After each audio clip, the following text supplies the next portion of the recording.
Well, hey everybody, it's Tuesday, and you know what that means. It's story time. Hey, I hope you had a good time at the family reunion, and I hope you didn't eat too much.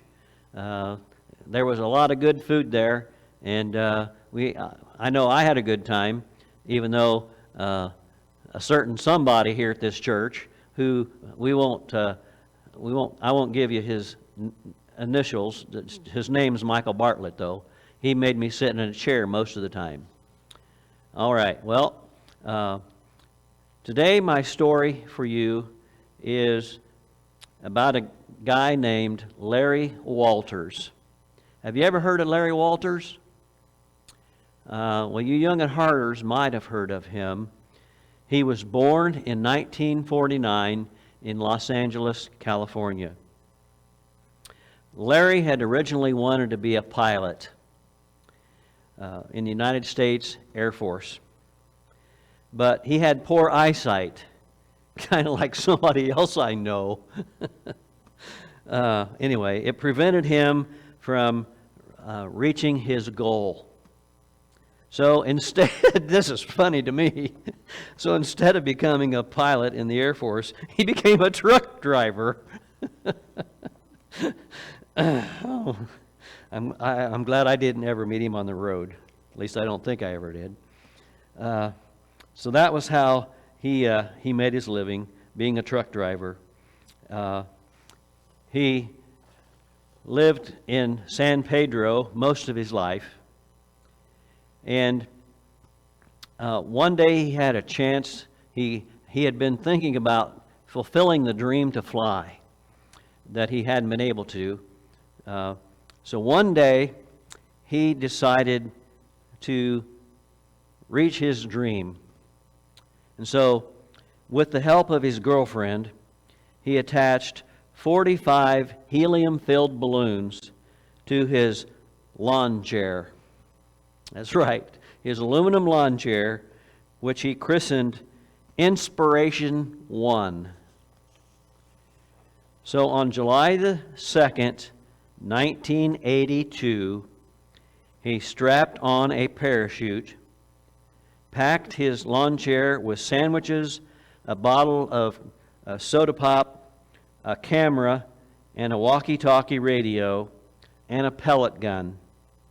And he decided to take a little ride. He intended to fly into the Mojave Desert and then use his pellet gun to shoot out a few balloons, allowing him to come safely back to land. However, his plan didn't go quite the way he'd planned. Sometimes that happens, you know. We have a plan, and it doesn't quite work out the way we intended. And that can happen when we don't let the Lord be the one leading and guiding us. So, instead of ending up flying into the Mojave Desert, he ended up flying much higher than he had intended, shooting up 16,000 feet into the sky and drifting into the controlled airspace of the Los Angeles International Airport. I surely wouldn't want to do that, as busy as that place is.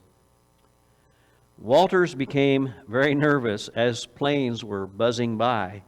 And so he used his handheld CB radio to call air traffic control and tell them of his presence.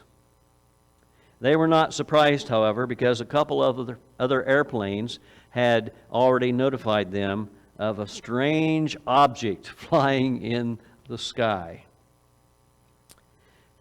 So they alerted the Federal Aviation Administration, the FAA. And you know, that couldn't turn out well. Well, Larry Walters was getting very fearful that now if he popped balloons, he would become unbalanced and he would fall out of his chair. I guess he forgot he was wearing a parachute. I don't even know if he'd ever parachuted before or knew how to use a parachute, but anyway. However, after flying for 45 minutes. He eventually got up the courage to shoot out some balloons, and he descended slowly. And after a total of 90 minutes in the air, he safely reached the ground again. His balloons had become tangled, however, in power lines in Long Beach along the way, causing a 20-minute power outage in the surrounding areas. You know, that can't end up being good either. So, poor Larry Walters, when he finally came back to Earth, he was arrested and briefly held by the Long Beach authorities, and eventually slapped with a $4,000 fine for violating federal aviation regulations. I guess he didn't have numbers on the side of his lawn chair. Well, the fine was later reduced to only $1,500. Larry became somewhat of a minor celebrity after that. He told the press that his flight was something he had to do. He said, "I have dreamed for 20 years that if I hadn't done it, I know I would have ended up in the funny farm." End of quote. Larry became nicknamed from then on as Lawn Chair Larry. And he was invited to appear on The Tonight Show with Johnny Carson and The Late Night Show with David Letterman. But in less complimentary acknowledgments, he was also granted the 1982 honorable mention from the Darwin Awards and first place award from the Bonehead Club of Dallas, Texas. Lawn Chair Larry tried to apologize on his fame, or tried to capitalize on his fame, so he quit his job as a truck driver and became a motivational speaker. Unfortunately, no one really wanted to hear what Larry had to say. I'm sorry, that just hits me funny. So unfortunately, he was not very successful in his speaking career. You could say it never really got off the ground. He struggled in later life to make money from the lecture circuit. He gifted the famous lawn chair to a neighborhood boy named Jerry, although later on he was sorry he had done that because he was contacted by the Smithsonian Institute, who wanted him to donate it to them to put on display. However, Jerry kept the guy who he gave it to, Jerry, kept the lawn chair and later loaned it to the San Diego Air and Space Museum for an exhibit in 2014.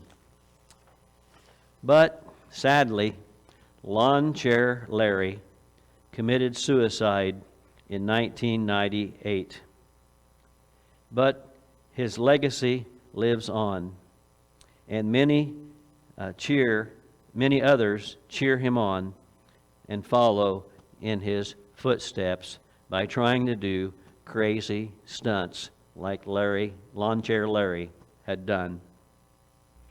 I want to leave you with something better than what Lawn Chair Larry did. I suggest you don't try to follow in Lawn Chair Larry's footsteps.